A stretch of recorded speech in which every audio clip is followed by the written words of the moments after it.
start off with, we're just gonna begin opening Unity. I think in the announcement I said to make an empty project as one of the things. So if you made that, just open it up. If you haven't, in Unity Hub, there's just a blue new project button. Just click that and then use the 3D core template, and it'll start opening it up. So I'm gonna go ahead and close this out because Do you guys want me to keep on playing Better Call Saul, or should I stop it? I'm fine with it. Alright. I'll play it until you guys get tired of it and tell me to change the music. Well, while we're waiting for this to open, I'm going to start with a bit of a discussion. Me and my board members were having a bit of an argument about this the other day. Is cereal soup? What do you guys think? Why? How come?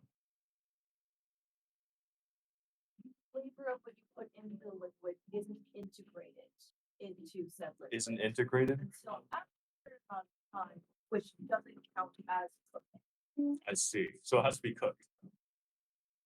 The soup have to be cooked? That's no problem. So in the process of making flavors, that's flavors have been integrated. Gotcha. So it's a smoothie soup. It's the ocean. Is the ocean a soup? We talked about this as well. The ocean is a soup. What's your reasoning for that? Yum. Fish are pretty yummy. If your oil have to be your real one. It's true. Also underwater vents, but being boiled everywhere. If I boil part of matter, Yeah, it's actually be integral to making the soup. this is true. This is true. And I guess it has all the ingredients for soup. You know, it's got water, it's got salt, it's got fish, it's got seaweed in it. It's basically miso soup. Yeah. I think I agree with this. Now, wait, does soup have to be edible? No? Like, because obviously I think we can all agree that the ocean would not be safe to drink. So does soup have to be safe to drink? No. Poison soup. Okay. All right, we're getting distracted. Welcome to Unity. Is everyone booted up? Do you see this sad, empty screen right here? Is there anyone who's still? Just Yeah. Reading forward.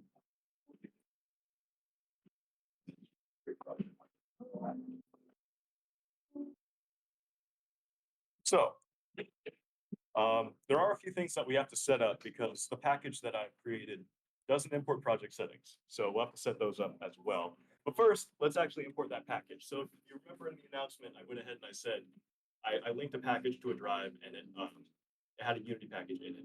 So we're going to import that package right now. What you need to do is go to wherever you downloaded that package to and just double click on it and it'll start installing.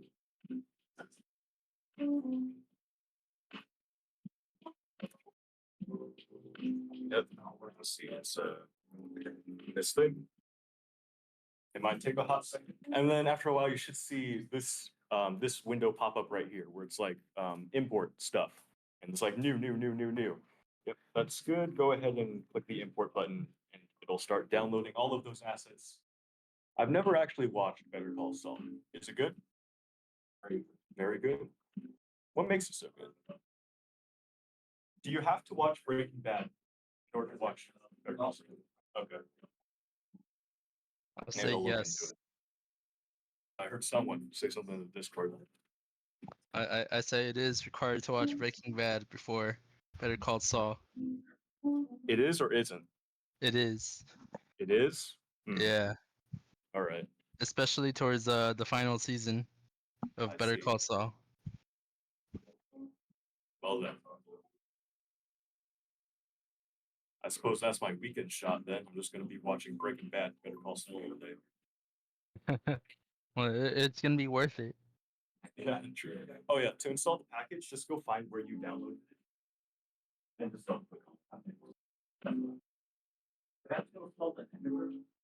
I agree, yeah, it is inversion. So, I go back to you now. Yeah. And then again, so after you double click the package, it should open up a little window on your thing with all the new. Go ahead and press the import button and it'll start downloading all this stuff.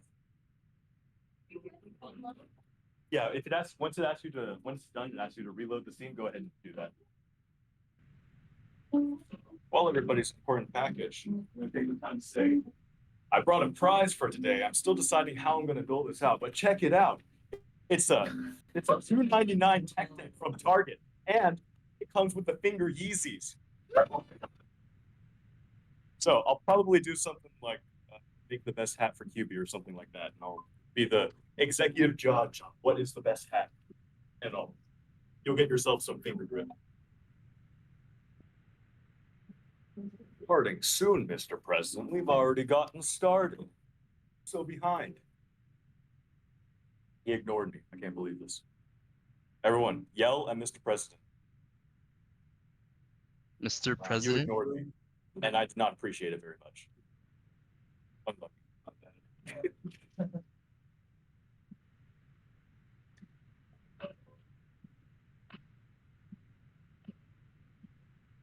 All right. So.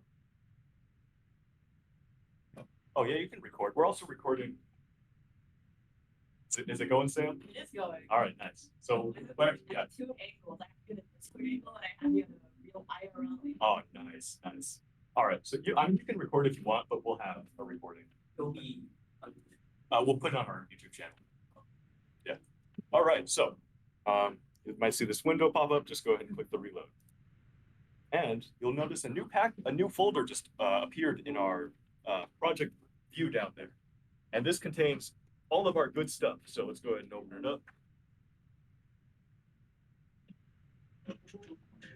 My computer's really struggling right now. Okay. So what we need to navigate to is a folder called scenes. So what a scene is in Unity is you can kind of think of it as a level or its own separate world. So you can make a whole bunch of different worlds and then link them together in order to make your game. So go ahead and open up level 1, and you should see a little QB friend. 2 islands, one's blue, one red, with a big gap in the middle. Yeah. All right. Packages we need. Almost forgot about this because it didn't. The package that I did not include the other packages that we're going to need. So we're going to need to install those. But luckily we can do that right from Unity. So what we're going to need to do is go ahead and click on this top tab called Window. Then we're going to go on down to one called Package Manager. So this is Unity's package manager. It contains just a whole bunch of modules that you can add to your project for stuff that you might need. Things like, shaders or just scroll down here and look at some of them. Go to the registry. Yeah, AI navigation, that's one that we need. Animation rigging, Cinemachine, all this good stuff. So yeah, so what we're gonna need, if you saw what I just did, there's a little drop down at the top here. It might say in project right now. Go ahead and flip it to Unity registry. And this is a list of all of Unity's official packages that you can install. And we're going to need 2 of them. The first one we're going to need is AI navigation. So go ahead and find that one and click on it and install it. Shouldn't take too long, hopefully, fingers crossed. Perfect. And then the next one we're going to need is one called Pro Builder. It's Pro Builder. Install it.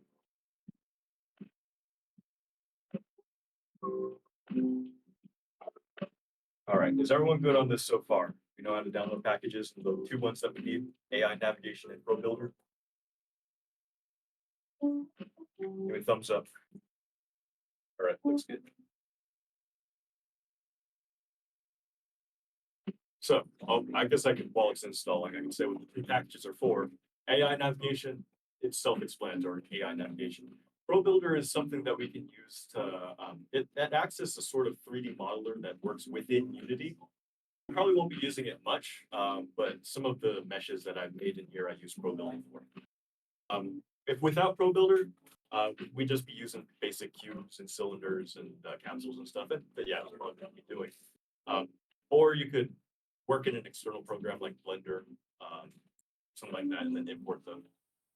But for the purpose of this workshop, since this is supposed to be an intro to Unity, very basic, we're just gonna be working with the basic shapes, yeah. I didn't show the like level. Right down.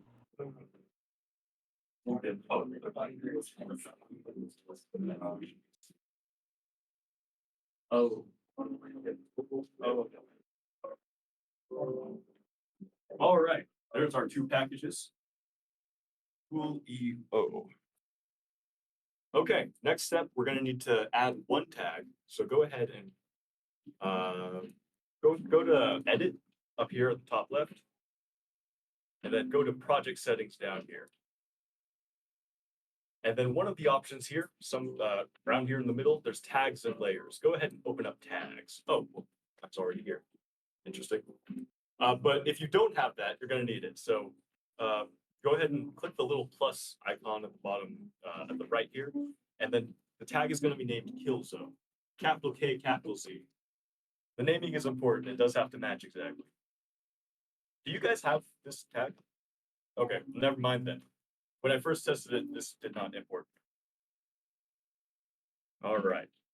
And then layers. Yeah, we're gonna need these as well. Forgetting which ones they were. I know one's NPC, one's layer, I believe.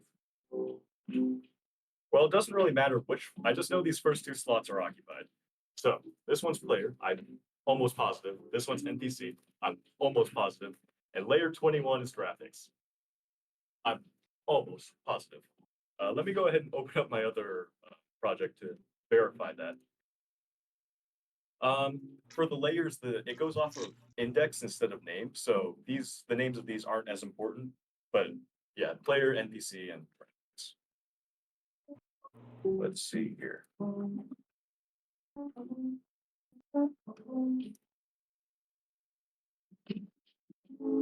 right, cool. Yeah, that's everything we need. Good. All right, and that should be all of our setup done. Is there anyone who didn't get that or doesn't know what tags or layers we need? Are we all good? Anyone in Discord? Wait, where do I find the Pro Builder and the AI thing? Yeah. AI So Navigator? at the top here, there's this tab called Window, and then if you go down a little bit, there's another tab called Package Manager. Click on that, and then Oh. at the top here, there's this drop down that says Unity Registry, or it might say in project. Go ahead and flip it to Unity Registry, and then you can find both the packages here. Okay, thank you. All right, so we're in. You can go ahead and we'll just press my mistake. Graphics is layer 23. Oh, I hit something. Oh no. But I push. Okay. Graphics is layer 23. So I said it was 21. It's actually 23. Go ahead and flip that. I'll do that myself as well. Thank you, Solomon.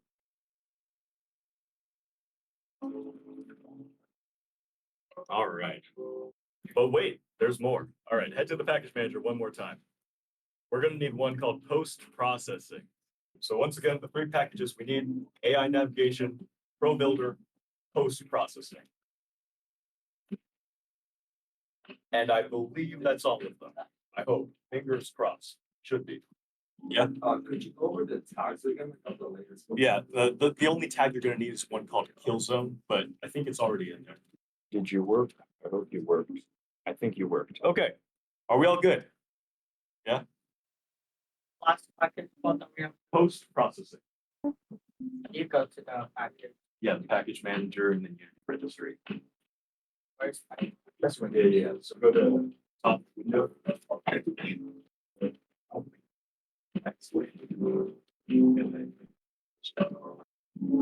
This is how you post-processing.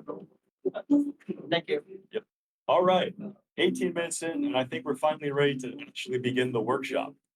So, welcome everybody once again. Let's get started. So you notice we have QB here. And if you go ahead and press play, I went ahead and I already made a movement script for us, and you'll see there is, you can move around with the WASD keys. Or if you have a controller, you could use that too, but I'm out of USB ports, so I can't use my controller, which is very sad. But WASD to walk around, space to jump, all that good stuff. Now, you'll notice if you walk over to the right, there's a big chasm in our way. And unfortunately, QB does not have the hops and he cannot make it across. So we need to help him out. And how do we do that? Well, we need to make an object. So how do you make an object in Unity? Well, it's quite simple, really. Go ahead. There's actually a lot of ways you can do it. You can either right click in the hierarchy over here, or you can press this little plus button at the top left. I'll just go ahead and right click. So right click in any empty space in the hierarchy, and then go to 3D object, and then just pick one of these: cube, sphere, capsule, cylinder, plane, quad, whatever you want to make his bridge out of. I'm going to make his life hard for him, so I'm going to make it out of balls. So once you put it down, you'll notice the object will appear in your scene. At the left here, you have some tools that you can use to manipulate it.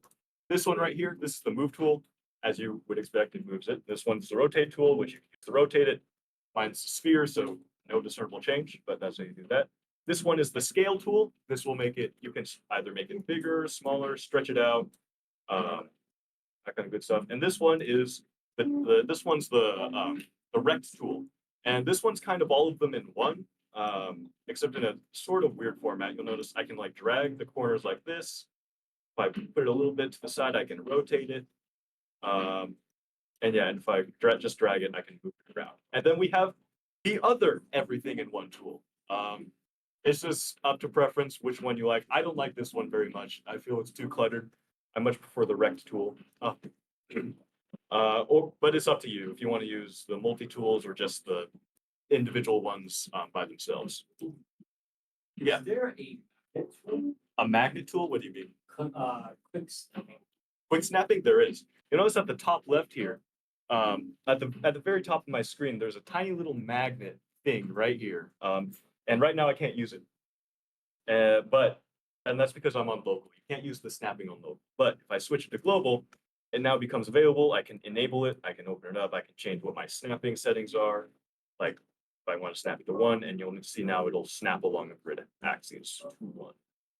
Is there any way to, kind of clip two shapes together so that they don't it changes mark with? Yeah, we'll get into that actually in the next scene. But for now, just go ahead and just build a way for QB to get across. So yeah, go ahead and right click anywhere in the hierarchy, empty space, and then move to 3D object, and then any one of these 3D objects. Or if your hierarchy is completely full and you have nowhere to right click, there's also just a little plus at the top left here, and you can do it from there as well. So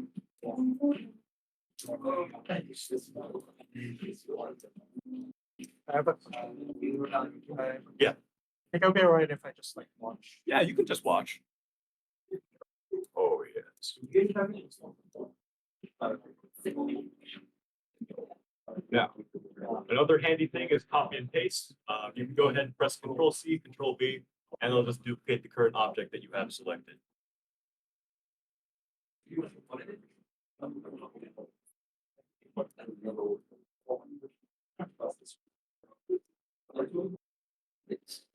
Loading, is there any way to create a hexagon? I think I remember working with a long time ago. I was very frustrated because Hexagon? Yeah. We can do that through ProBuild. So, the ProBuild package that we just installed. oh, Go ahead and press plus. We're actually like open up the ProBuild. Great. So, so you can turn house into a city. yeah, so now you can make all kinds of stuff. For example, one of the hexagon, make a cylinder, and then just have it have 6 sides or whatever, like so. Oh, So ProBuilder is a really handy tool for just prototyping shapes and all that kind of would stuff. it still act like cylinder or would it like act like? a No, hexagon? yeah, the mesh collider will act as a hexagon. How do So ProBuilder is a really handy. how do I m- how do I Alright. move an object? I've built my beautiful, not OSHA approved bridge. Yeah, I'll go ahead and let you guys work on yours. Sorry, what was your question? You probably, we'll say 5 How do I minutes. move the 5 minutes. object? Yeah, there's a tool on the left. It has the like arrows pointing out. So you can select that one to move it around. Okay. To just move the object? Yes. Okay, thank you. I'm gonna test my bridge out. I'm gonna see if I can make it across. Could we also increase the speed of QB and the jump height? Yes, actually. So the scripts that I wrote.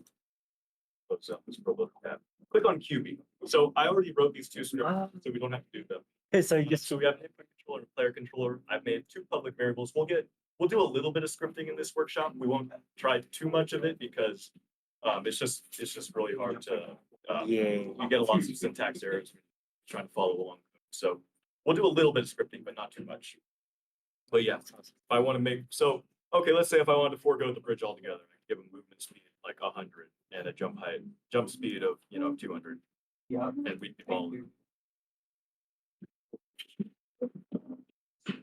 Go QB go. Oh, where am I?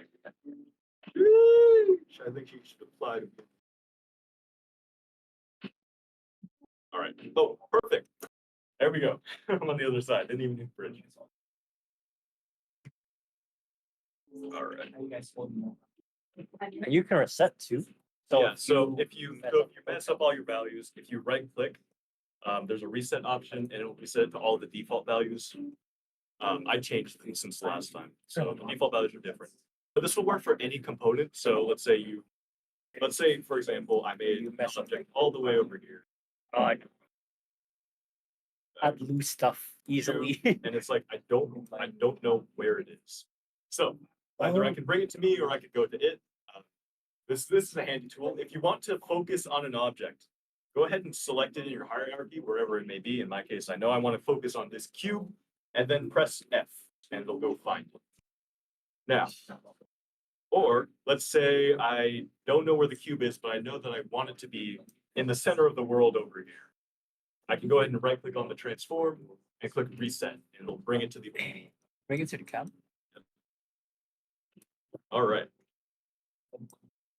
Is there a way to find the mouse's coordinates? the mouse coordinates. Yes, there is. I don't know if we do it in here, but obviously that's a very integral. That's very part of a lot of games. So it's under the input section. Well, it depends on what No, input. not package like you in game, but just for the editor, so that if you want to. Oh, during like while you're So, editing. yeah, if you want Yeah, to yeah. magic a shape there. Yeah, you can make your own editor tools. Oh, but it's not, okay, But yeah. never mind. Two. Two numbers. Yeah. All right. So I don't remember what time I said that I give everyone 5 minutes. So we'll go until 3:30. Huh? Yes, question. Oh, yeah. There's that, like, Yeah. So just go and click on whatever it is and then press Control C and Control V and it'll make a copy. Control C and then Control V. Copy and paste. Or alternative, you can just press Control D to duplicate.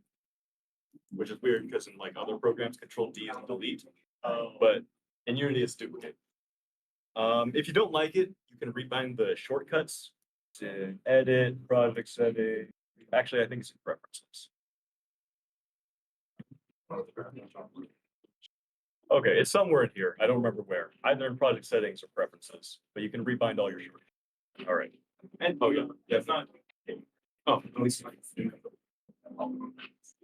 You're on a Mac. So if you're a Mac user, whenever I say control, I actually mean command. All right. So I'm going to go ahead. Let's see. It's almost finished. So I'm going to go ahead and I'm going to make my bridge a little dripping. So it's just plain and white right now. It's very sad looking. So let's go ahead and change that. If we go into the materials folder, you'll notice I have a bunch of materials for you to use already. But these are boring. I want something else. So I'm going to go online and I'm going to find something. Let's see. How about? Oh yeah. Make it say, oh, we just chill. I'm just gonna save this guy. Are you making that a text? Yeah, so I'm just gonna import this image and I'm gonna turn it into a texture to put on my stuff. Let's see, what else do I want? Walter White, shock expression. That's good, that's good. This one's also good. Yeah, here we go.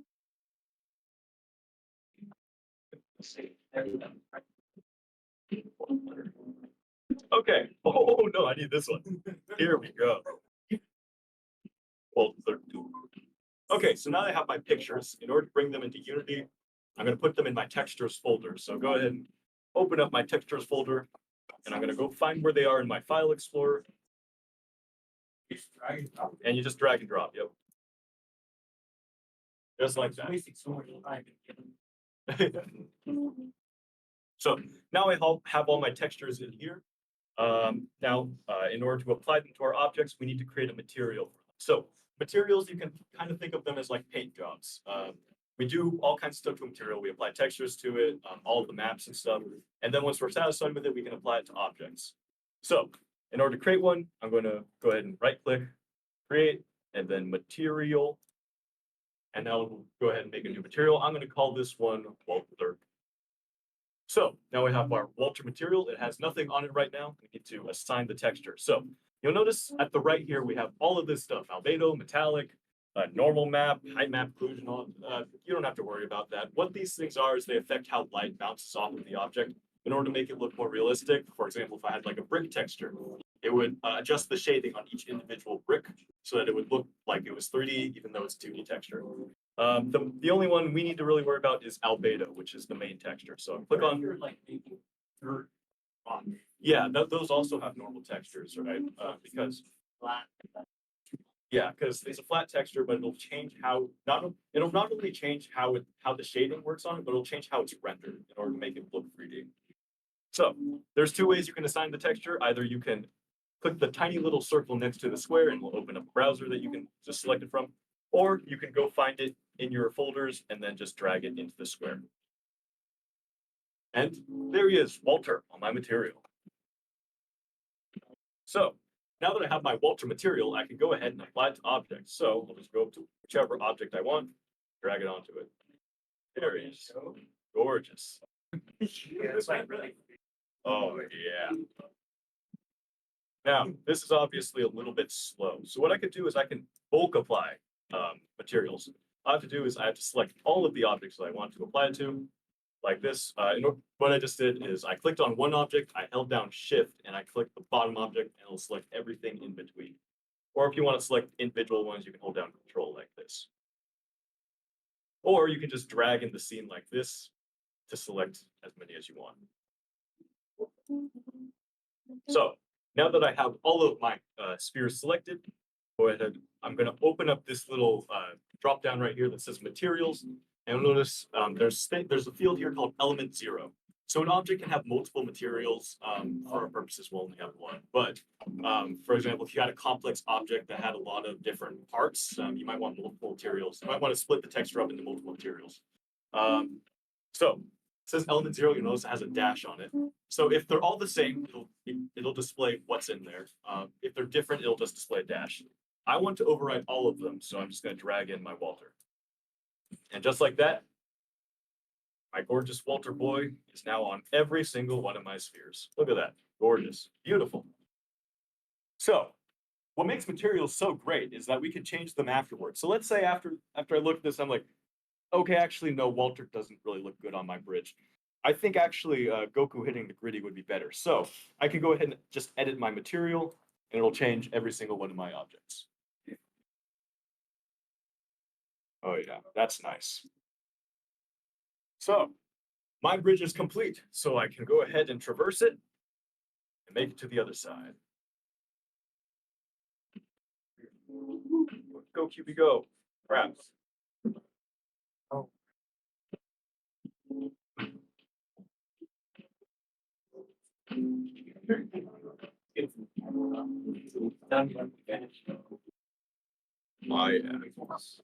And then once we're on the other side, we can go ahead and just step into our little receptacle here to say that you made it. Well, no. All right. Is anyone still working on the rig? Yeah, if you press Control A, so if I go to my, oh yeah, you can also edit while it's running, but any changes you make while it's running, it won't save. So this is good if you want to test things, right? If you're like, okay, actually, this guy, get out of here. I don't want you here right now. This guy, get out of here. I don't want you right now. You know. So you can edit and test things around, or like, let's say, okay, QB actually, I don't want to traverse the stage. I'm just gonna pick you up and drop you somewhere else, like up here, like that. All right, but anything that you do while the game is playing, it will not save. Yeah. Could we apply textures to lighting? The lighting, yes, we can, using a cookie. So, let's see if I remember how to do this, but, well, we'll probably do that in the next one, we actually, in the next, video. In the next scene, when we cover lighting and stuff. All right. Yeah. Oh, yeah. So, navigation in Unity, you guys probably already figured out, right click and look around to zoom out. So you can use the WASD D keys to move around, or just to zoom out, you can use the scroll wheel or the scroll wheel while you're not holding down the thing.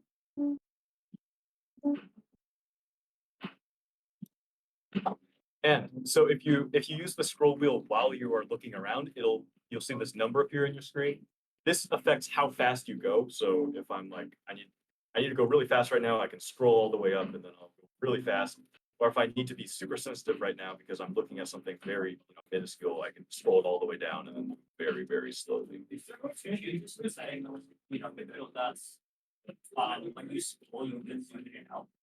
Yeah, like, oh, it just does that. So when you're not, so right click, you look around.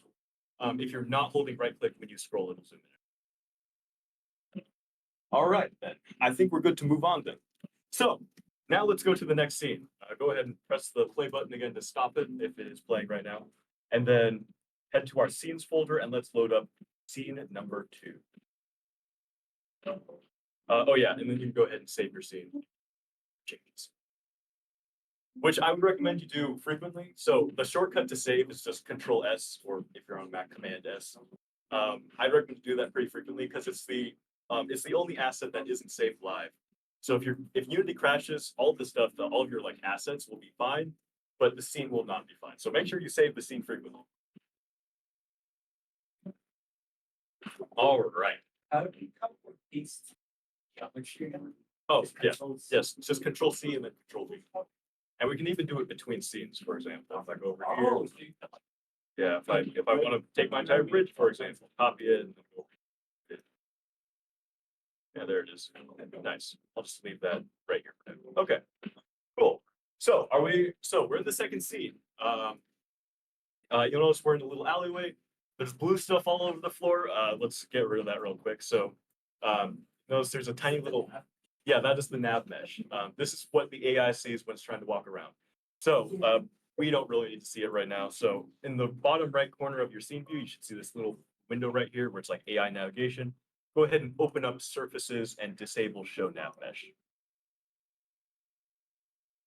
All right. And then there's another thing here. So you'll notice there's like all kinds of gizmos that you see on your screen, right? There's like this to tell me that there's a light. There's this to tell me there's a camera. There's some wants to tell you that there's a collider. Let's say we don't want to see any of that right now. We just want to see how the scene looks.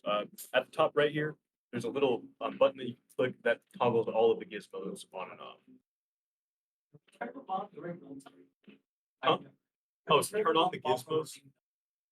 You won't be able to see it during, like, you won't be able to see it from the game view, which I should probably explain what these two views are. So you probably already figured it out, but the scene view is just you editing, right? Doing stuff. The game view is what the player will actually see once they play the game. And what do they see out of? It's this camera object that I have right here. It's just default added in every Unity scene, but you'll notice it has these lines that kind of extend outwards, and that just tells you what the player will see when they play the game. Yeah, and I can like move it around and see there's a little preview in the right there that tells me what the players see. Okay, so what's the point of this scene? Well, let's go ahead and play it and find out. So let's go ahead. All right, so here's QB. There's a dark alleyway. Walk forward. Oh, baby, there's a banging nightclub going on back there. Oh, but there's a bouncer in the way. Unfortunate. And he won't let us through. So, why won't the bouncer let us through? Because he only likes dripping hats. So, to get through, we need to give QB a dripping hat. And now I'm going to teach you about parenting. So, obviously, we want the hat to stick to QB.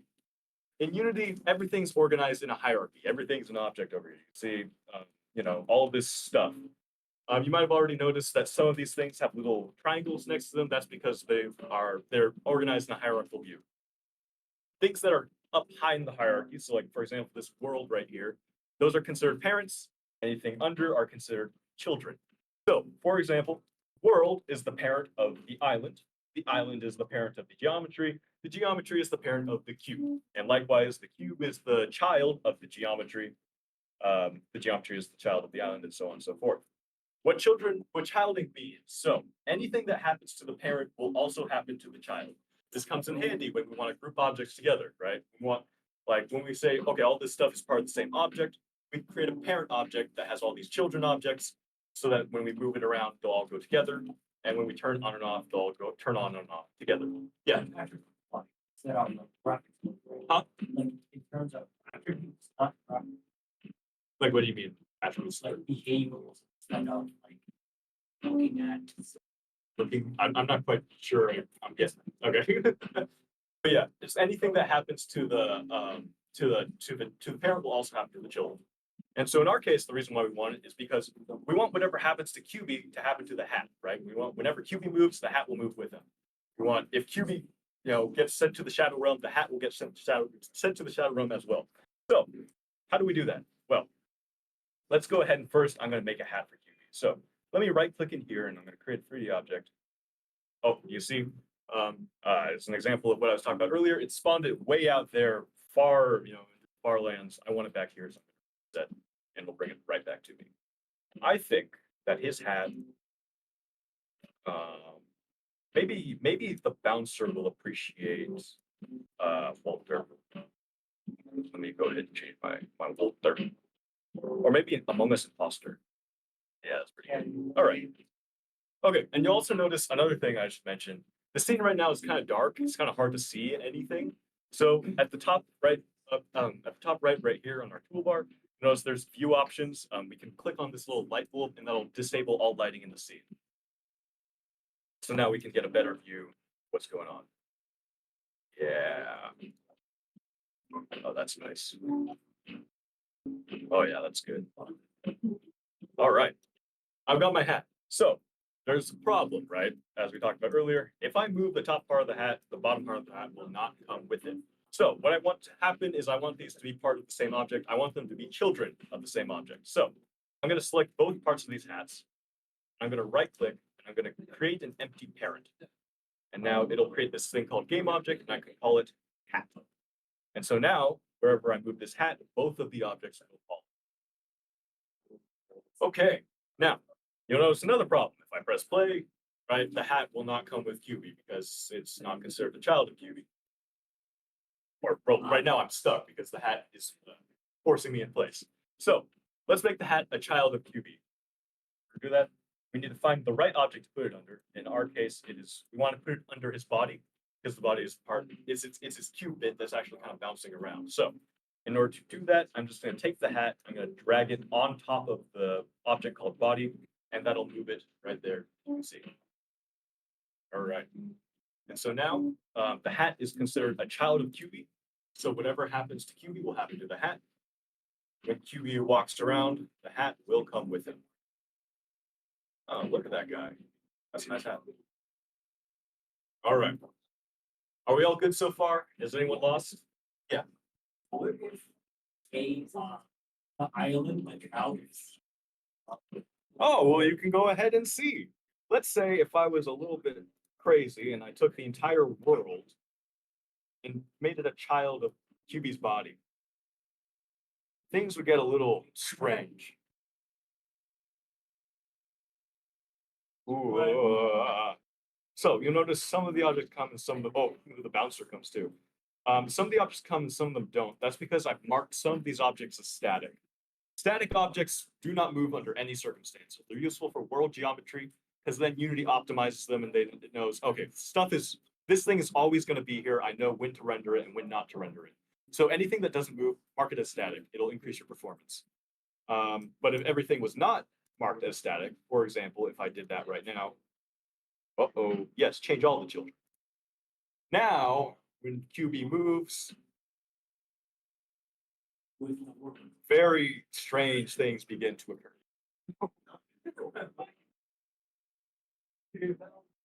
All right, so that's parenting. All right. Are we all good? Do we have some nice hats going on? Oh yeah. Okay, that's the next thing I want to cover. So you'll notice when we play, right? QB can walk around as normal. So when we play, QB can walk around normal. But if you jump, you'll notice he flies. Why is that? Well, that's because our hat is considered an object. The way I've written the script is QB. In order to tell whether or not he's on the ground, he checks anything that is on the floor below him or inside of himself. So that way, if he gets splatted into the ground, he knows, oh, on the ground. But this is a problem because our hat is another object, and he's seeing that hat and thinking, oh, of course, I see an object, must be standing on the ground. I can walk. So how do we fix that? If you wanted to be, I wouldn't recommend it because if we wanted him to fly, we probably would want to write a script cleanly so we have full control over it.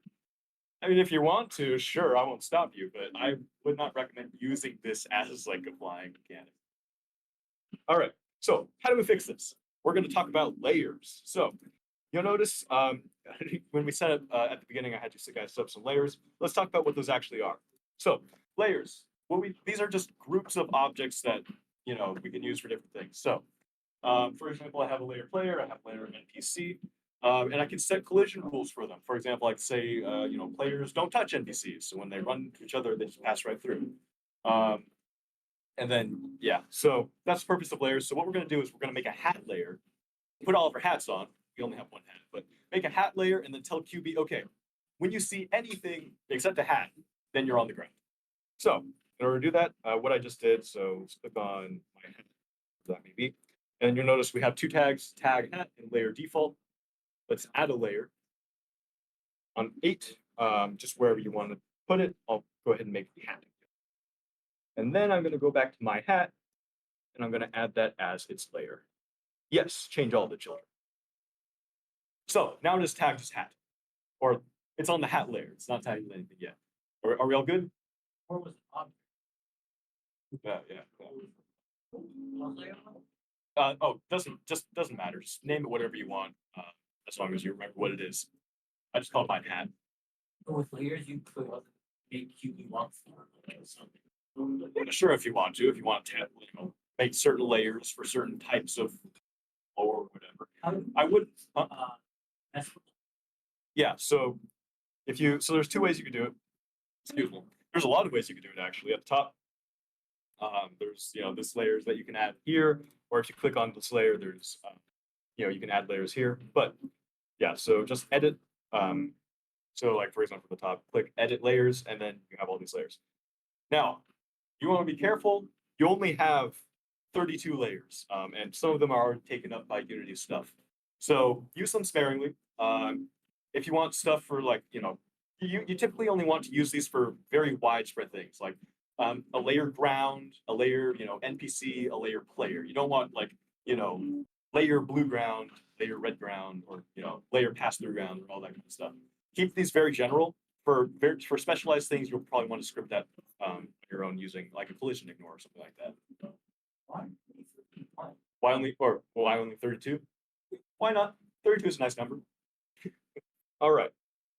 So, okay, so I tagged the hat as layer. Now we need to tell QB, okay, don't actually look at hats. So if we click on QB, you'll notice under the player controller script, he has a ground mask, and this is what he uses to tell, what am I or what can I consider ground? So if I click on that, oh, well, how handy, he already ignores hat.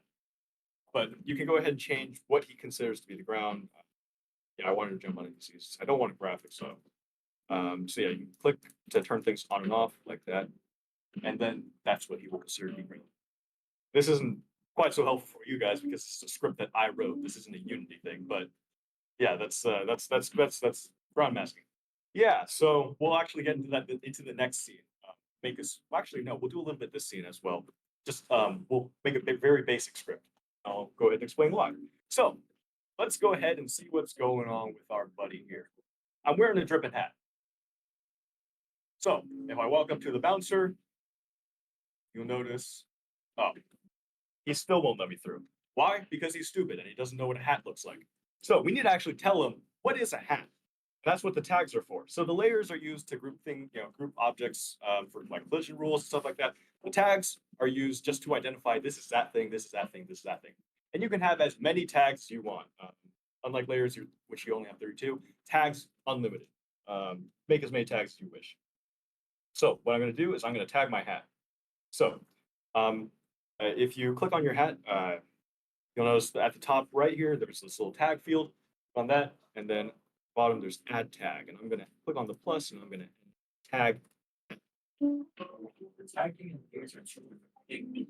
Mhm. Right over in house tag. Tags, you can use them when you just want to be able to identify that's a thing over there, that I wanted, that I want you to be part of. Layers are for very big things that will have collision rules, right? Stuff like, players won't collide with, NPCs or whatever, right? If you don't want them to be bumping into each other, or if you have like a multiplayer game, right? Players don't collide with other players. You can uncheck that. And then tags, right? They're just saying this is, a tagged thing. I can have this many rules. Okay, so now our hat is tagged hat, and it's on the layer hat. So let's walk up to the guy, see what happens. So let's go on over to the bouncer, and you'll notice he still doesn't move out of the way. Why? Because in addition to being stupid, he's also blind, and he can't actually see that we have a hat. So we're gonna have to write a quick script to make him see. So we're gonna get into coding. Oh boy, baby. Don't worry, it'll be a very simple script. So let's go ahead and first let's define where he can see. So I'm gonna go up to him, and I'm gonna create a new object, cube. I'm just gonna go way far out. Get back here. And over here. And I'm gonna kind of make this big, and I'm gonna say, okay, he can see everywhere. All right. So there's the sight zone. Now, obviously, we don't want to actually see his sight zone. So what we're gonna do is we're gonna turn off the mesh render of this object. So now all that's left is this green ghost outline, which will disappear when we actually play the game. And that just tells us there is a collider here, even if it's not being rendered. Now, there's also another thing that we need to check. If we scroll down, under the component box collider, we also need to turn on that this is a trigger, because we don't want to actually run into its physical sight zone. We want to be able to walk through it. We're just using the collider as a detector of sorts. So what the trigger property does is it makes it, okay, this has no collision physics, right? Things won't bump into it at all, but it'll still be able to detect that something is passing through and something's, colliding with it. All right, are we all good? Do we have his sight zone that is a trigger in front of him?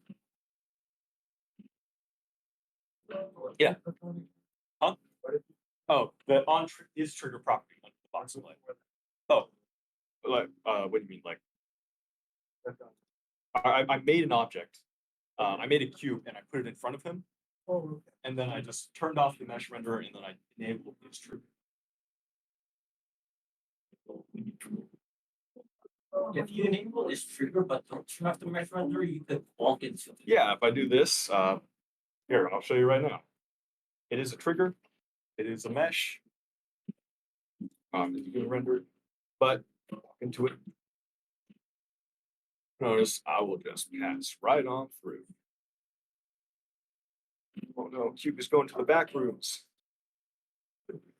All right, cool. So we have the sight zone. Now we need to actually script it so that it does something.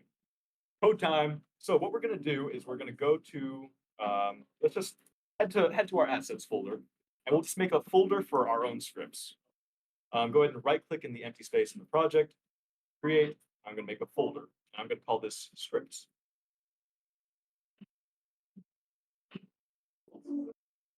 And then inside of this folder, I'm going to right click, create, and I'm going to make a C# script. And I'm going to call this one tag detector. All right. Is everyone good? No? Okay, okay. Let me do that again. So what I did is I just clicked on, so see at the bottom, there's where all of our files are. I just went to I went to the root folder called assets. That's just the one at the very top. And I just right clicked, I pressed create, and then at the very top, there's an option to make a folder. I made a folder, I called it scripts, and I double clicked on it to go inside. And I right click, create it again. And then this time I made a C# script. We're programming C#. Yeah, Unity. So Unity uses C#. I believe it also has its own proprietary script called Unity script. I've never used it before. I've just used C#.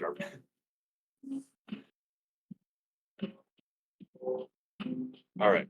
So let's go ahead and let's start coding. So let's just double click on the script and it should open it right up in your code editor of choice. My favorite one is VS Code, but you can use Visual Studio or whatever IED you want to use. You can use Notepad if you want. I wouldn't recommend it yet.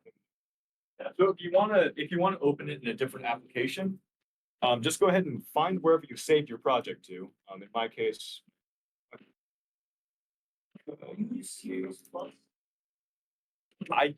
I don't think so. And then go find wherever it may be. Head to assets, head to scripts. My thing is called workshop demo. There it is. Assets, scripts, and then just right click and you can open it with whatever. If I wanted to open it with Notepad, I could code in Notepad. Again, wouldn't recommend this. No good features. But if you want to go hardcore, feel free to. What program are you using? Oh, I'm using Visual Studio Code. You can use whatever you want. Actually, I'd probably recommend you use Visual Studio. I think it actually installed it along with Unity. So just go ahead and check. Let's go. Okay. If you want to use Visual Studio, I believe it should have come with Unity. So go ahead and just head over here to the editor, click on preferences under edit. Oh, that's shortcuts. Hey, here's the shortcut editor. I was looking for the. Great. So go to tab edit, go to preferences, click on external tools, and then you can choose your external script editor. For example, I have Visual Studio here, Visual Studio Code. Yeah, actually, I think I would recommend you guys use Visual Studio because it comes with IntelliSense, which auto-completes stuff for Unity. Yeah, I'm only using Visual Studio Code because I installed a bunch of stuff so that it auto-completes as well. But I'd probably recommend you just use Visual Studio. And I believe it should have installed with Unity. It was I believe it's one of the options you could count. We're about an hour in. I think I'm going to change the music now. Anyone have any suggestions? Huh? Clown chasing. Here we go. Oh yeah. I don't know what this is, but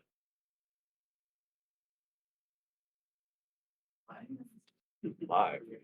If we struggle too much and this turns out to be too much of a pain in the butt, I do actually have all of the completed scripts in the package, so we could just use those if we're running short on time. But I would like to at least do one script so you guys can see what the coding part actually looks like. This is baller, yo. Turn this up. You can't hear it. Hang on, give me a second. The volume mixer. I can't. It's not max. Yeah, can't turn it over. Put up deputy sax instead. Oh, here we go. Now we're cooking. Okay. So let's go ahead and start coding. So first things first, let's explain what you're seeing right now. So we have the public class tag detector. That is your script, the class. It has to match the name. That's very important. And then you see there's mono behavior right next to it. That's a class that's inheriting from. Mono behavior is just a Unity. It's a Unity thing that allows it to be actually placed into the scene. and it has all kinds of, different Unity specific actions. We have two methods already in here, start and update. So these are Unity specific methods. Unity actually calls these ones when stuff happens. So start, Unity will call once at the very beginning. So anything you put inside of there, it'll call once when the game begins. This is good for initialization stuff. If there's anything you need to take care of before the game actually begins. Update, it'll call every frame. It'll continuously call it every single frame, depending on how fast your computer refreshes. And so this is for stuff that needs to continuously happen, like movement or checking for things and stuff like that. But yeah, the update is frame rate dependent. So if your computer runs really fast, update will call really fast.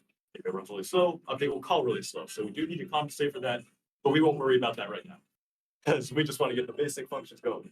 So what we're going to do is we're going to make a new method. So we're going to use a new Unity specific method, and this one is called onTriggerEnter. So I'm going to type the void. So this is the return type. Whatever type this is, when you call the function, it'll return this back.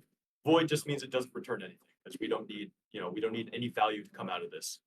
If we were making a function that would say, for example, calculate a vector that we needed to move the camera to, we'd want it to return a vector, but this one doesn't return anything, just void.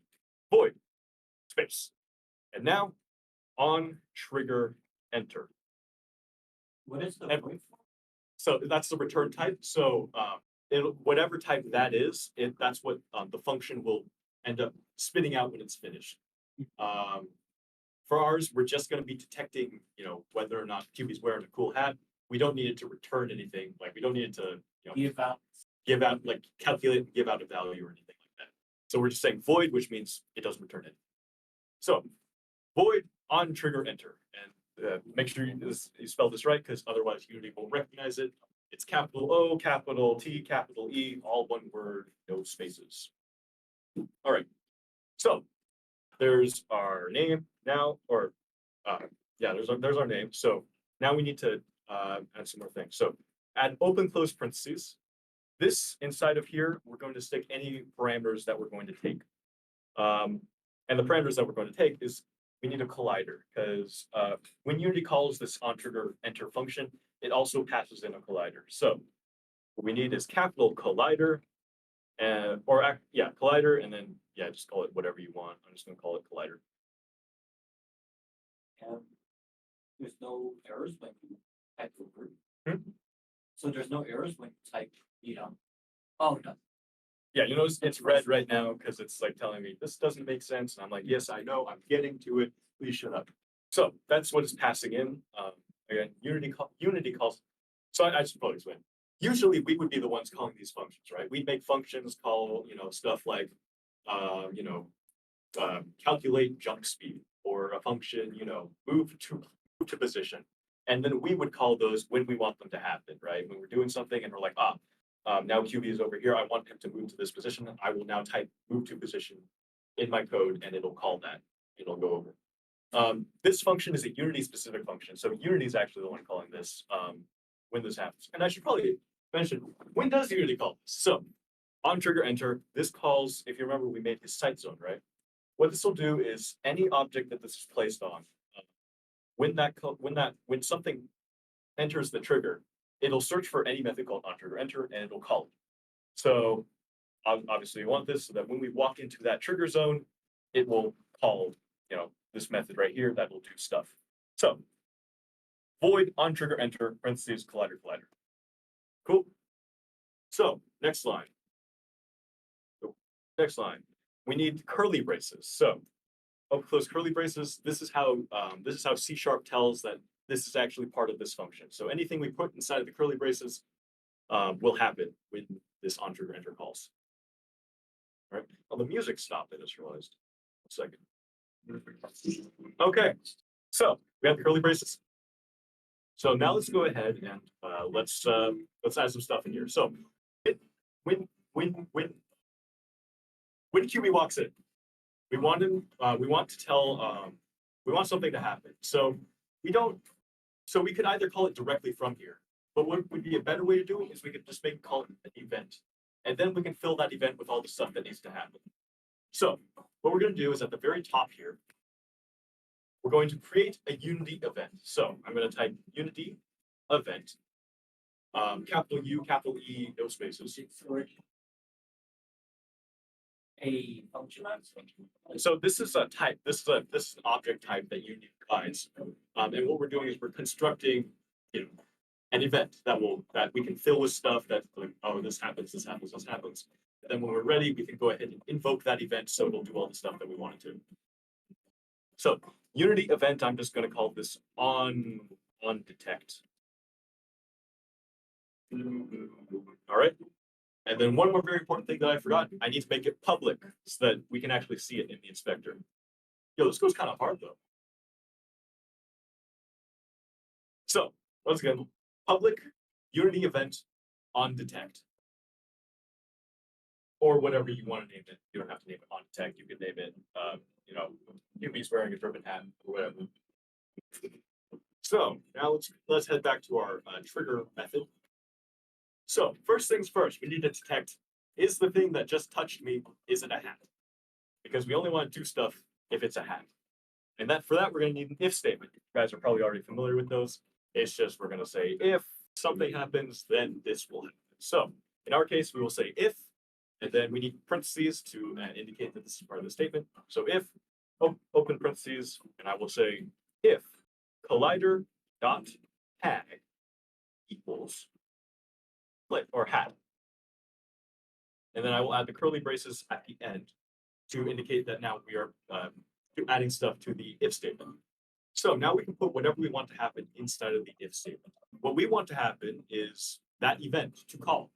So what we're going to do is we're going to say on detect, right? Or whatever you named your event. And then we're going to say dot invoke, close parentheses.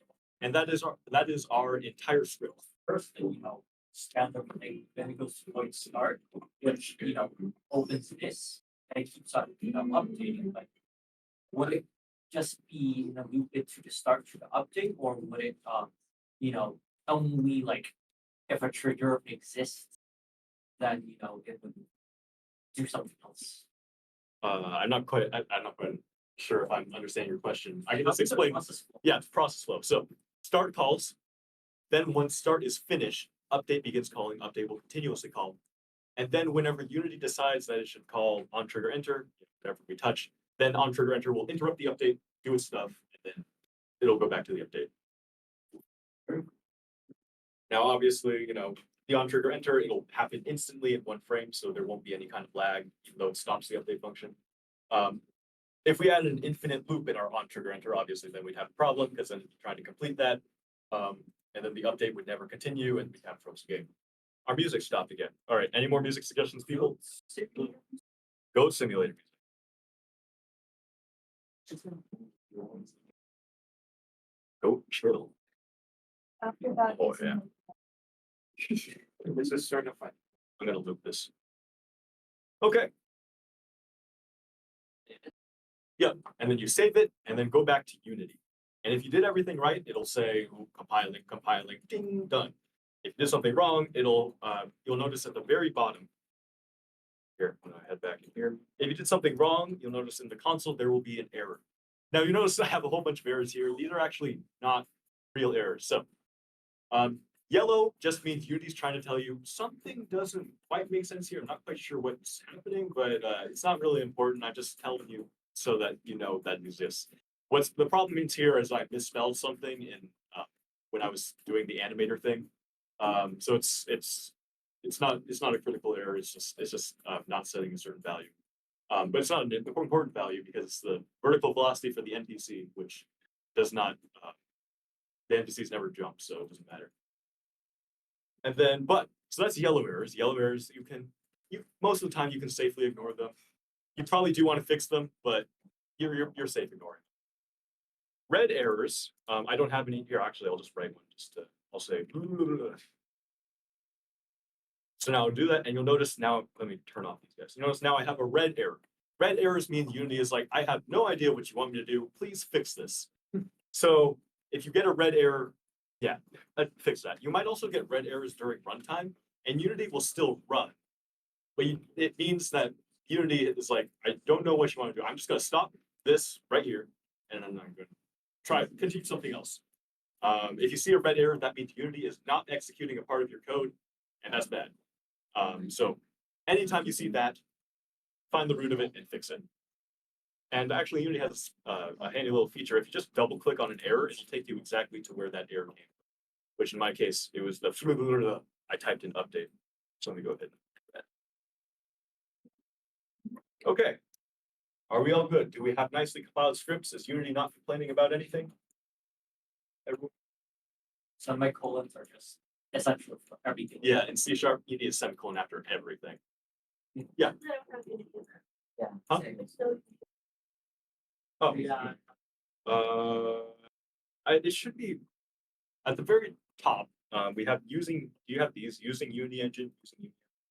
You should. Can we create stuff in here? Like object? Oh, using. Oh, yeah. So what we need. So I forgot. So I have VS Code hooked up. So when I typed Unity event, it added. It went ahead and it auto imported this at the top. You need to add this using Unity Engine .events, and then once you do that, then it should stop complaining. There's also one more thing I do want to do to generalize this, because right now our thing can only detect hats, but we can make it so it can detect anything. But I'll go ahead and wait until everyone's all nice and settled in before we add that. Let's see. I'm noticing that we are kind of running low on time. So probably this will be the only script we write. We'll just use my pre-made scripts for the rest of the stuff. I'll probably be here. I mean, I'll probably be here till 6. I know the workshop ends officially at 5, but I'll be here till 6 if you want to stick around for that. We're going to make a quick edit to our script. I'm going to add one more thing at the very top. I'm going to add a public string tag to detect. So that way, instead of just detecting hats, we can tell it exactly what string we want it to detect. So I'm going to say public, which, yeah, so we have public, private. I should explain these. Public means anything can see it. Any other script can see it. Unity can see it. Anyone can see it. Private means no, this is just for me. This is my own private variable. No one else can see it but me. And so public is good for when we want, stuff in the inspector, stuff for other scripts to access. Private is for when we only want a variable to be part of itself, so it doesn't clutter up our namespace and appear in places that it shouldn't be, or and we don't accidentally edit it so that our code breaks or anything like that. So I'm going to make a public variable because I want this to be accessible. String, because that's just a string is just the word type, it's, takes in a bunch of letters and stuff. Public string, and I will call it tag to detect. Of course, you can call it whatever you want. You can call it cool tag, Amogus, doesn't matter. Now, what are we going to do with this? So you notice down here on line 23, instead of checking for a hat, instead I'm just going to check for my tag. So now instead of looking only for the hat string, it'll just look up there to whatever that string is, and then look for that instead. If we did everything right, and files, and it's like, it doesn't give me any red errors, and we're good, cool. Now, we can now take this script and put it somewhere. So the object that I want to detect is that the object that I want to, I want the script to be doing stuff with is this site zone, right? Because this site zone determines where he actually sees. It has the box splitter, so we can call the onTrigger enter. So this is the object that we're going to add it onto. So let me scroll all the way down to the bottom and click this add component button. And then I'm going to just search up my tag detector, add it on there. Then now we have our script. And you'll notice we had 2 public things that we said. Public tag to detect, public Unity event on detect. And now you can see in the inspector actually appear. We can change them. Tag to detect, I can type in whatever I want. My Unity event on detect, I can change it to whatever I choose. And then obviously if I made a private variable, private variable, or private string homework stash, that's private. So when files, see, it will not show in Unity. That just belongs to the script. It's used for its own internal purposes. I won't be able to see it. Yep. Oh yeah, so we want to add it onto the site zone, which I should probably rename this. I don't think I ever talked about how to rename an object. Go ahead and click on it, and then click on it again. And then wait a bit, and it'll open up this editor, and I will call this site zone. So that collider that you put down earlier, where that shows where you can see, that's the object that we want to add it to. So what's going to happen is that box collider, right, when we touch it, the box collider will be like, ah, something touched me. I need to tell the world that something touched me. So it'll look on all of the objects that it has on the same object. It's like, transform, something touched me. Transform's like, I don't care. Okay, mesh renderer, something touched me. And it'll keep on going down the list until it comes, hey, tag detector, something touched me. Our tag detector has a receive on trigger enter.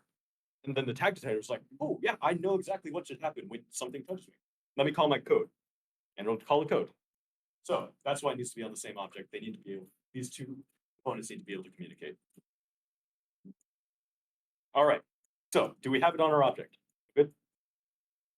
Coolio. So now we need to set our string. So since we made this, a generic string, we change to whatever we want. Obviously, we want to take hat in our case, type hat in there. And then now on this onDetect thing, we can add some stuff. So if you click this little plus, you'll notice it'll open up a new little thing that has three fields in it. So this is a thing that can happen. We can drag anything in there. So I'll explain what each of these fields are. At the top, we have this drop down where it has off, editor, and runtime. So this is the setting for its when it activates. Off, obviously, never activates. I don't know why you'd want to use that, but off never activates. Runtime only, that means it activates only when the game is playing. Editor and runtime means it activates when the game is playing and when we're currently in the editor.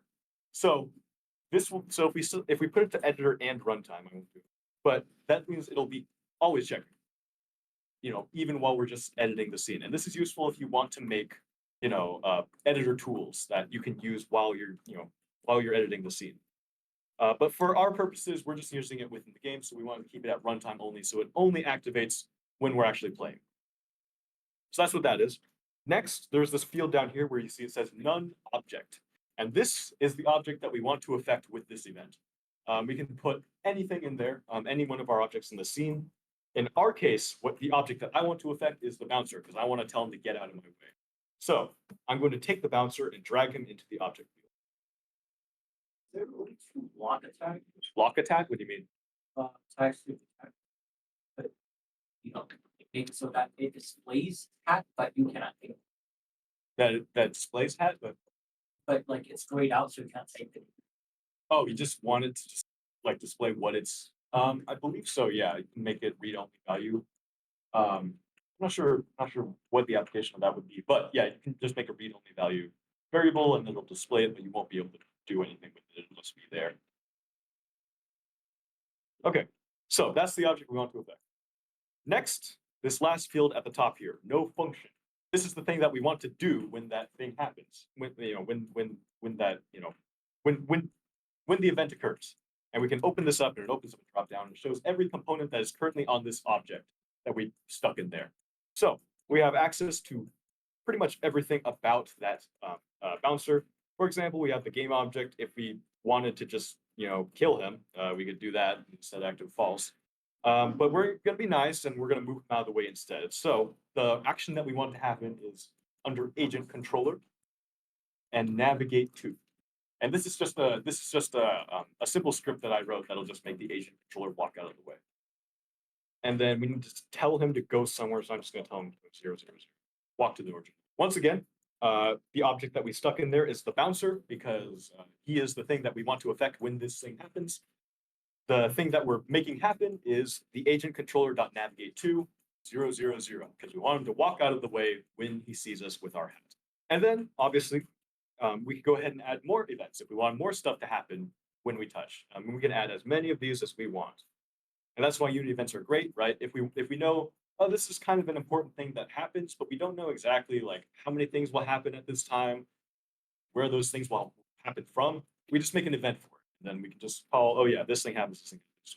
Add it more later. Or will. Yeah, they all run at the same time. Well, technically they run one after another, but since it's all executing really fast, they all go pretty much at the same time. So if you have a lot Yeah. of them would be the one that's the bouncer. Hmm? So if you have like a lot of Yeah. coordinates, you know, it would just read the last value. Yeah, just read the last value, because it'd be like, okay, bouncer, go to the origin of the world, and then it goes to the next, one. Okay, bouncer, go over here. Oh, bouncer, go over there. All before the bouncer has even begun walking. There's one more thing that we have to do before we can finally get the bouncer to walk out of the way. And that's add a rigid body onto our hat, because I forgot to do that. Because right now, QB has no rigid body. So there's no way that what a rigid body is it controls physics. It's a component that, you know, is used for, you know, if we want like, you know, an object to like bounce around. That's what we add a rigid body for. It's also used for physics calculations. It's considered a separate object. We want our hat to be considered a separate object because it's tagged hat. So let's go ahead and add a component, rigid body, on the hat. And I want to turn on is kinematic. This is important because is kinematic means don't actually like do physics calculations on this thing. Like don't make my hat bounce around and like, you know, jitter around the world. I'm just using it to tell you, hey, this is its own object. You should be able to detect this thing. Yeah. This kinematic box starts off, then it will calculate. Yeah, here I can actually show you what will happen. So if I leave it off, you'll notice we'll get some very strange behavior because my hat will bounce and it'll fall right off of me, but it'll also move with me because it's parented to me. So it'll follow QB around, but Unity's also trying to calculate physics right now and it's getting confused and all that stuff. So if you have, you know, a rigid body, if you have a rigid body that is a child, either make sure the parent also has a rigid body so they can tell that they're two separate objects, or just do is kinematic and control its own movement separately. We have a rigid body set to is kinematic on our hat. We have the bouncer, he has a zone, the zone has its event that tells the bouncer to get out of the way. Let's go ahead and play. And if I have done everything correctly, I hope I have, now when I walk in front of the bouncer, he should see, shush, bro, that's a dripping hat. You come on in. Go and join all of my friends at the night party. Woo! Yeah, baby. And there we go. Like, all right. So I'm going to head over to the next scene. Scene level 3. So here we have lighting. You'll notice we have some bowling pins here in our way. If I play, this QB is not able to pass through. So I'm going to go ahead and let it take its sweet time. And for those of you who are leaving, thank you for joining us. Like a written like tutorial for all the other levels anywhere. Hmm? Like a written or recorded. I can go ahead. I don't have like a written like tutorial or anything like that, but I can go ahead and I can release the completed version with all of the scenes all finished and all that. Yeah. So you look at it.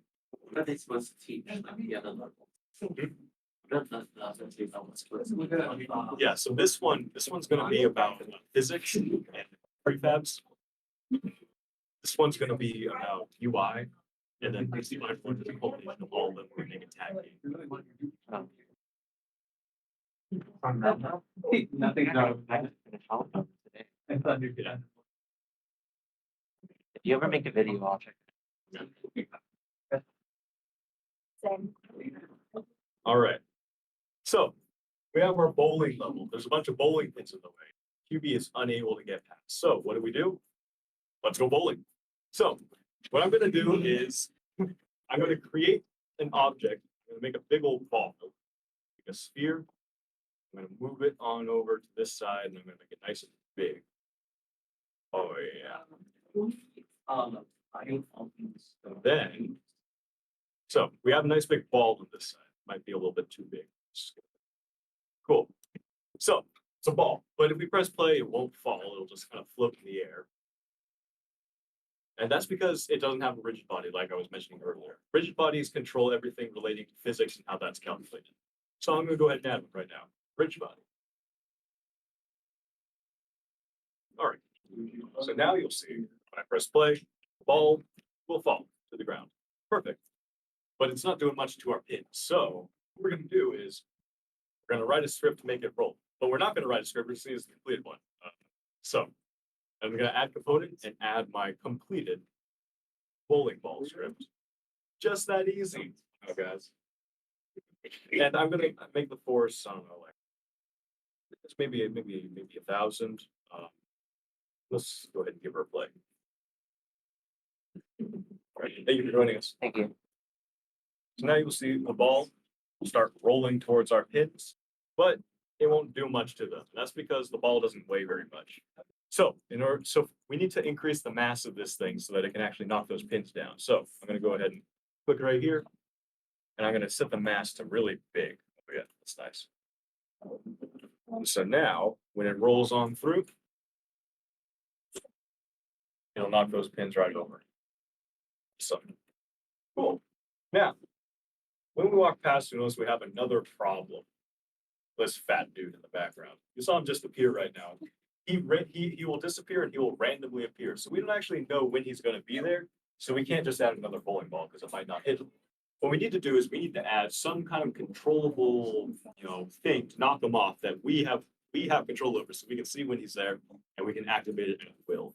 So what we're going to do is I'm just actually going to use I was going to use the sight zone that I had earlier, but I know a lot of you are having problems with that. So it should be able to. The main problem is something with the agent. So the event trigger itself should still work. So I'm going to just go ahead and put the sight zone in here. Just move it back to this area right over here. And then I'm going to take it so that instead of detecting hats, it just detects when the player has walked in. All right, cool. So we have some way of detecting when the player gets over there, but we need to do something. So what we're going to do is we're going to make a cannon to shoot the guy off. So I'm going to make my cannon very plain. I'm just going to make a cube right here. Just like so. Very nice. And then I'm going to, add my completed cannon script. Look at that.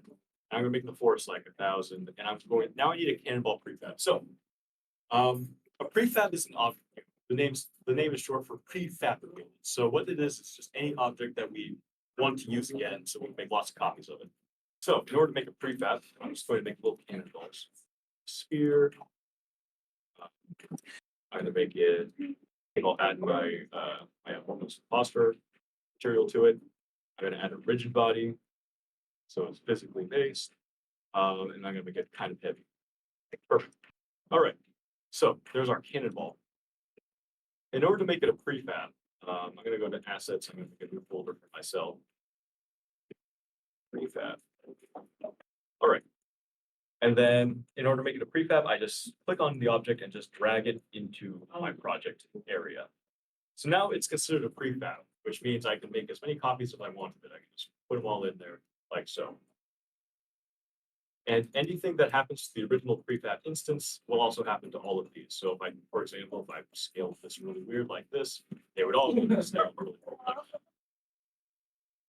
They're also very useful because now that it's prefab, it's an asset. So we can pass it into our cannon as something that it can spawn.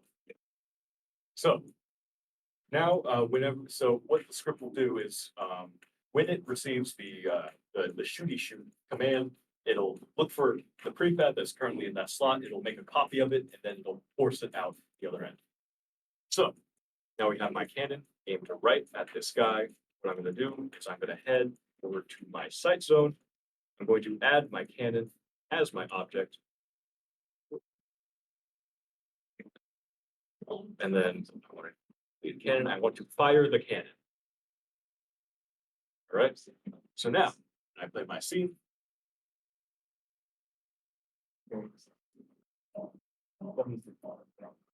Get these rolling things out of here.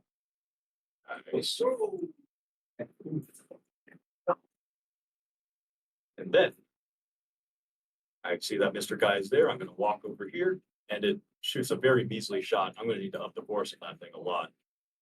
Let's go ahead and set that to maybe 100,000. Yeah, so basically, so the script, I was going to have us write the script, but obviously that would take way too much time. This is just a script that instantiates an object. It just looks at that prefab instance, makes a clone of it, and then it forces it in a certain direction. So let's go ahead, try this one more time. Bowling ball rolls past, knocks all the pins out of the way. I see our meanie pin appear, and then I shoot the cannon shot way too fast, so it phases right through him. So, in order to fix this, what we need to do is we need to actually turn on continuous collision on our object. So, how Unity calculates physics is obviously every update it moves an object a certain amount of distance. If it moves, and it just checks every time it gets placed at a new distance. So if there's an object right in the middle, and then it went way too fast, so that next frame it was past it, it would not even know that it touched it. What we need to do is we need to change the collision detection from discrete to continuous. What that'll do is now, whenever Unity goes to a new update, it'll check, okay, am I touching anything right now? And should I have touched anything given the path that I went through? So it'll go ahead and it'll do a cast. It'll be like, is there anything in between there? And if there is, it's like, oh, I should have touched something in between the frames. Let me go ahead and calculate that position. Considered it's Kind of a little bit. You So can it's kind of like- consider it hit scan looks in like- between. oh, there's a trail Yeah, you can kind of consider it hit scan in between every frame. Except it's like a fat hit scan because it's like calculated for the entire object. Now, this is obviously a lot more expensive than just, the discrete, oh, I'm here, oh, I'm here, I'm here. But for things that are very important, go ahead and set that as continuous. But obviously, don't make all of your colliders continuous. You're going to get quite a bit of lag. So now, let's go ahead. Allow the bowling ball to pass through. Walk on over. And it still passes through, and that's because he's not continuous either. So let me go ahead and do that. Continuous. Very cool. Okay. Last one. Hopefully. Pull over the pins. Walk on over. Unbelievable. Maybe it's still going way too fast. Let me tone it down just a little bit. Whoa.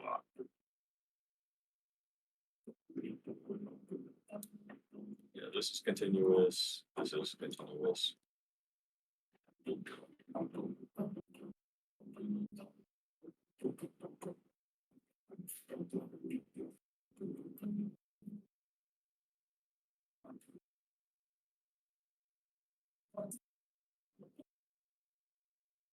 There he is. And there he goes. Perfect. Okay. And now we can go past and step in our little thing. I know I went really fast there. I don't know if you guys were able to follow along, but let's see. Concerning the time that we have, I guess we can just move on to the next scene. Just so we can get through everything. But yeah, if you basically what the scene says is if you want things to be physics, add a rigid body. If you want clones of things, make them prefab. Cool and good. All right. Next, let's go to level 4. So this one's about UI. So UI, user interface. So we'll go ahead and look at what we got right now. So we have a basic level. There is some platforms here, but then there's some invisible ones, and we can't step on those.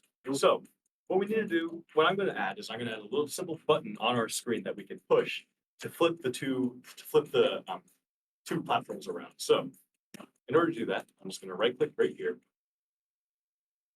I'm going to go to UI, and I'm going to create a button text mesh row. And so what you'll see here is it'll make this massive canvas all the way out here. And this is just the way Unity does it. There's just a huge canvas out in the world that you can work with that will display on your screen. It won't actually be there in the world when you play it. It's just here in the editor. And so, no, you won't be able to see this. Okay. So I'm going to click on this little button up at the top right here, make 2D. So when I'm in 2D mode, it just flattens everything out and makes the rendering mode orthographic, so I have a good view of what this will look like. Notice there's like a nice white outline. This represents my screen, what I'll actually see on there. So I can go ahead and move this button to wherever I desire on my screen. At the bottom right here. It's good. And actually, I can click on the game tab to get a preview of what it'll look like. See the button is right there on the screen, kind of just plastered on there. Cool. So now we have a button. What we're going to do is we're going to use our event system to make it do stuff. So you'll notice the button has an on-click event, and these events function exactly the same as the ones that we wrote ourselves. We can just click the plus and add some functions to them. In my case, what I want to do is I want to use the flip manager, and I want to use its flip method. And this is just a script that I wrote that'll flip the two platforms around. So you don't have to worry about how it's implemented, but if you are interested, you can go ahead and look at the script and see what it's doing. So, oh yeah, and I want to change what the button says, so I'm going to open it up, click on text, I'm going to say this is flip. Perfect.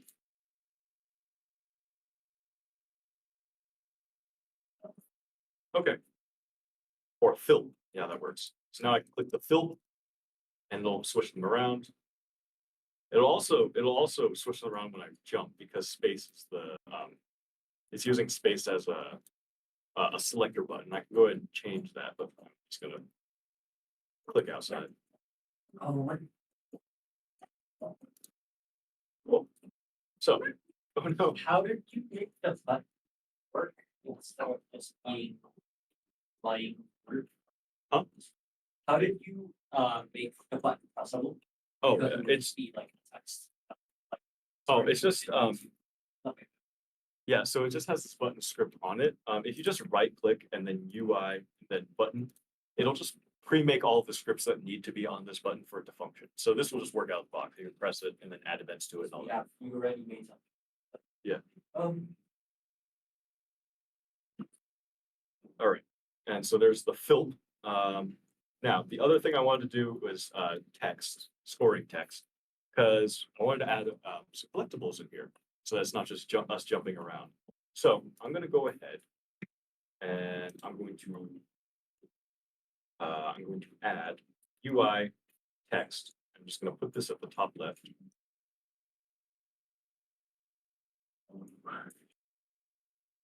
And I'm going to say score something or other 0 for now.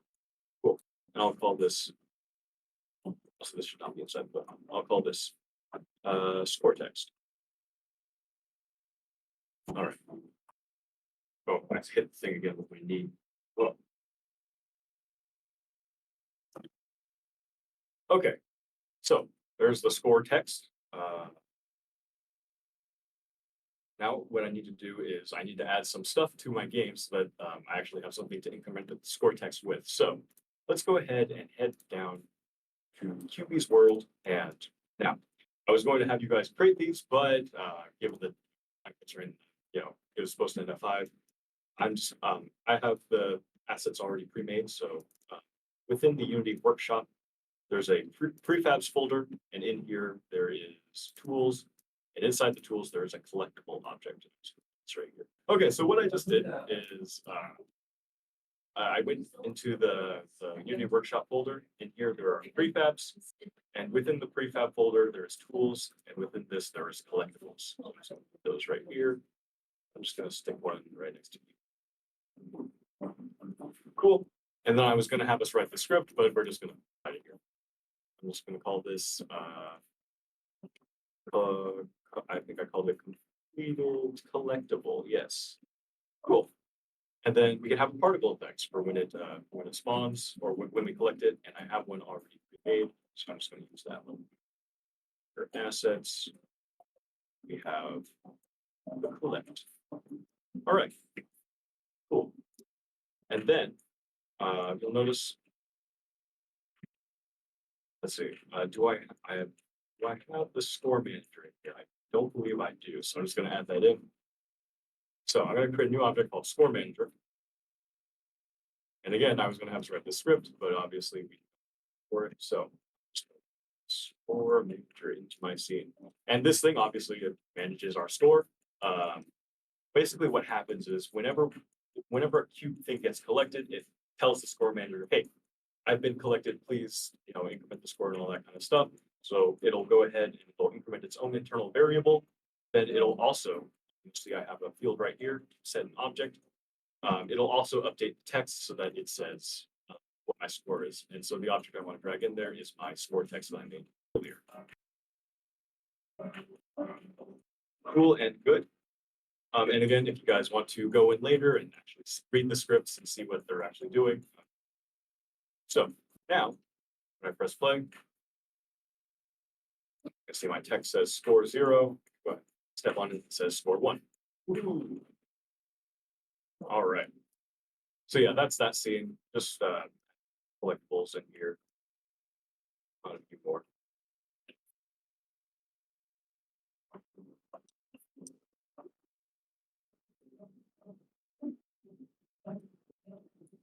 All right. Cool. So now I can collect on this. Ooh, and I can flip it. Yay. Collect, collect, collect.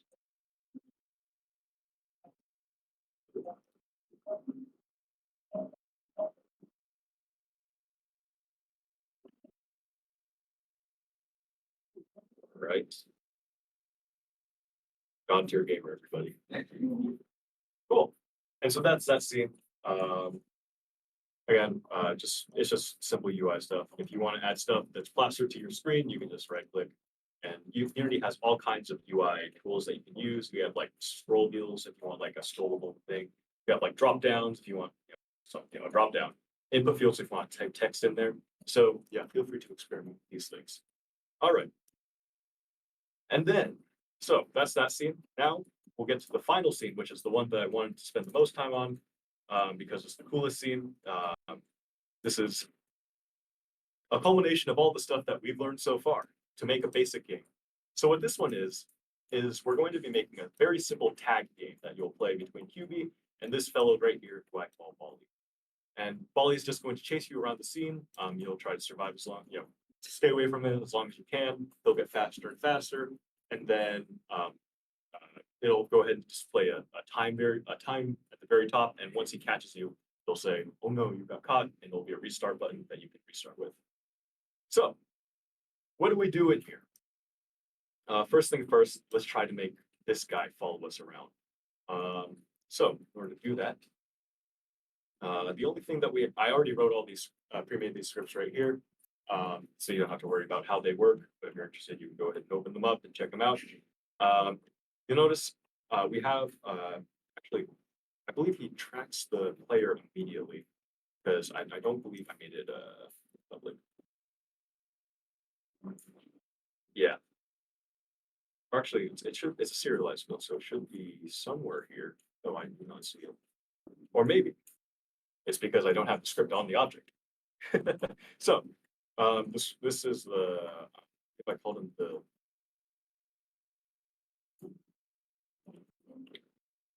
because here, let me look at the script.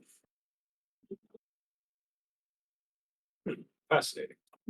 So we have a serialized field, which usually, oh, there it is. I'm blind. They're at the bottom. So we have the target, transform, and we have the freeze variable. Freeze just means stop moving. Target is what I'm actually trying to go after. So in my case, what I want to go after is QB. So I'm just going to drag that in there. And so now if we press play. What did you do? Sorry. Yeah. I just took myself. So I went to Bali. He had under the NPC controller. He has this variable called target, and that's just whatever I stick inside of target, he will follow. All right. This one you can follow along because I made this one actually turns into something fun when we're done with it. So yeah. Does anyone need any? Is anyone even still following along? Yeah, that's fine. Just watching. Yeah, just watching. All right, you know what? That's fine. If you are interested, you can watch the YouTube video later. Follow along there. All right, so This will be good at good recording. yeah. Okay. So we have Bali, we have QB as the transform. If I press play, he will begin to chase after me. Oh no, get away from me. So that's cool and good. But obviously nothing happens when he does. So let's make calm down, Bali. Let's make some things happen. So you notice in here we have an NPC controller, so in the NPC controller, we have an event on player touch. Again, I was gonna have us write this, but obviously no time for that. So, this happens when we touch the player. So what we want to happen is we want the game to go game over. So I believe I have a game manager right here. Yep, my tag manager. And I'm just gonna drag in the game manager. And under the tag manager, there is a game over function. And so when he touches me, it'll call this game over function, and that'll do all of our game over stuff. So what does the game over stuff do? Well, it brings up a game over screen, and it tells everybody to stop moving. You can't move anymore. Volley, calm down. You don't have to chase anymore. He's already caught. So and I was gonna have what we're gonna do is we're going to make us a simple game over screen. So I'm going to add UI. Just gonna add handle.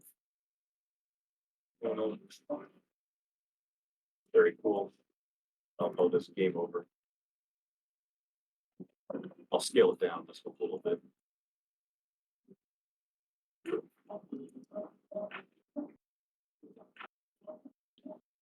Yeah, that's good.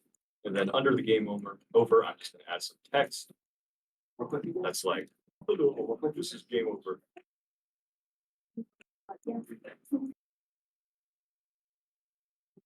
Game over. Very unlucky. Cool. So it'll display that game over text, and then actually I'm gonna get red. So we go bad game over. And then also make it bold too. Bold and italicized and underlined. Game over. So it's right there. Game over. And then also we need a button on here to restart. So I'm gonna add a UI, a button. And then move this down. I'm just gonna call this restart button. And I'm gonna say restart. Cool. And so the reason why we put this all under a panel is, as we mentioned before, with parenting, anything that happens to the parent also happens to the children. So this is going to be off to begin with, but then once we hit the game over, it'll turn it on and it'll turn on all of the objects under it, including the game over text and the restart button. So let's go ahead and make the restart button do something.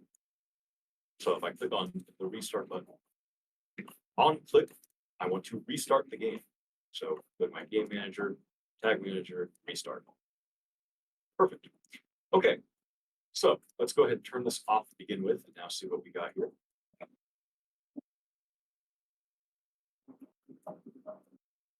So now, if he catches me,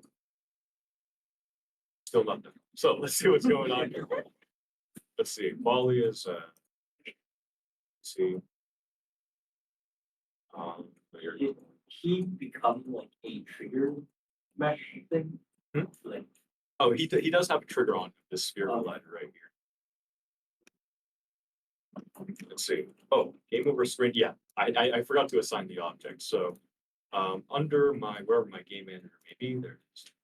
I need to actually tell it what is the game over anyways. So drag in that object. So now it knows, oh, that's the game over. That's the thing I need to turn on and off when the thing touches me. So game over, and you notice he stops walking and now I cannot move anymore, but I click restart and it'll do it again. Cool.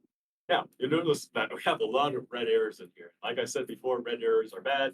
If you see a red error, you need to fix it. And the red error this time is an object reference, not set. And that's because if you look at our game manager, we do indeed have an object reference not set. And what this is for is this is just for the time. So I'm going to go ahead and add a time thing onto our canvas. oh, is there like a script for time, but now like there's nothing? Yeah. So what this variable is asking for. So when it says none and then it has parentheses, it's asking you exactly for the component that it wants, the type of component. This one's looking for a text mesh pro UGUI, which is what the text things are called. So what this is looking for is a text. The reason why it's looking for a text is because it's when as the time goes on, it'll find the text. It'll be like, okay, you're the text. Let me update you so you display the correct time. Obviously, we'd know that if we wrote this script, but we don't have time for that. So I'm just going to drag that in. Cool. And so now, if I press play, you see at the very top, we have the time. I can run from him. And As the time goes on, get away from me. As the time goes on, he will get faster and faster. That's not cooked. Yeah. And so, yeah, he'll get faster and faster. If you I'd want like to, to see a speed on like 30 minutes. yeah, If could be manually crank the. I mean, we up. can. We could just. I mean, actually, I don't know, because his speed is currently being set by the time variable. Ollie jump scare. Yeah, Polly jump scare.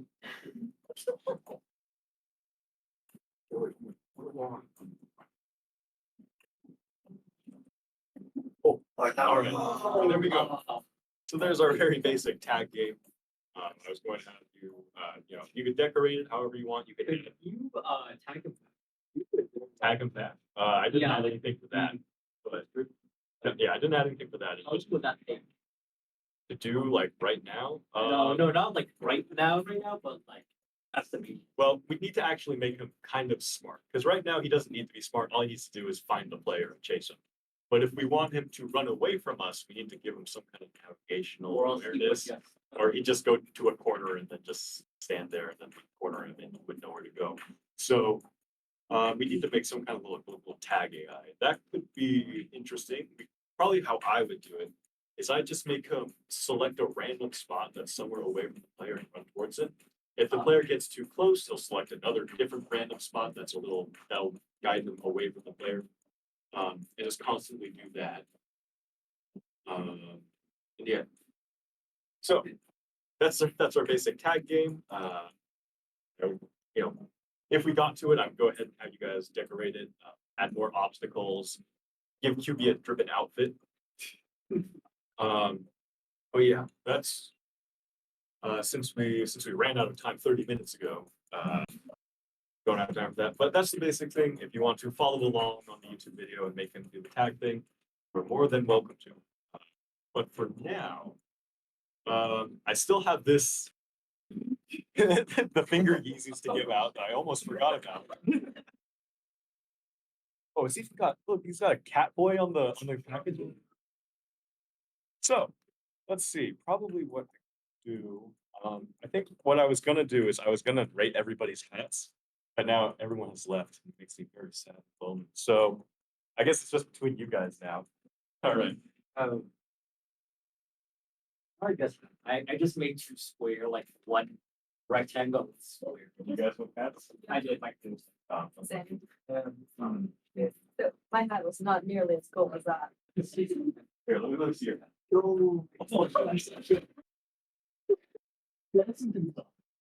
Nice. That's pretty good. All right, where did I- Oh my. It's just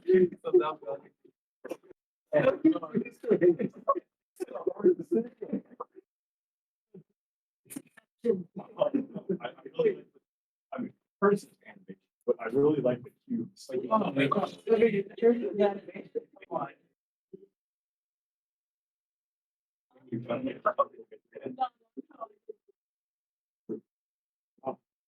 Don't know which one to choose. Now you're like down to get sideways. Put your hand. Oh, I saw your hand. It's not blowing, that like bounce. Yeah, yeah. Put your hand. Oh, I can just play. All right. Okay. Mine had this. Cubeception or Fortnite.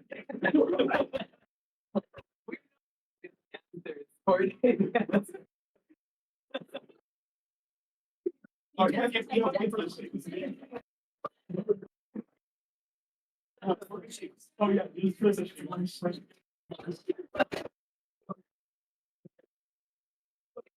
You guys share the price. Before you can take it.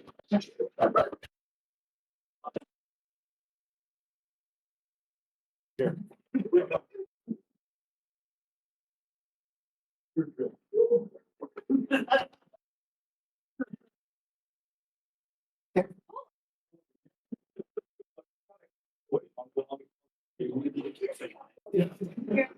The shoes look.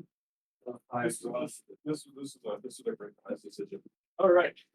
So one person gets one hat, Or what was it? So you're probably for next. We gotta make this in the game. Yeah.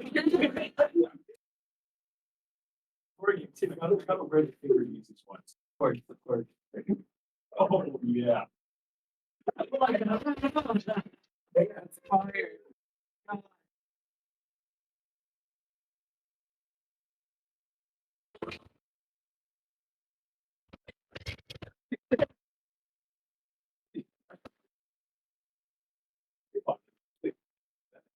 All right. One shoe for both of you. Oh, thank you. Yes. Thank you. Who wants to skateboard? Here's the paper. Oh,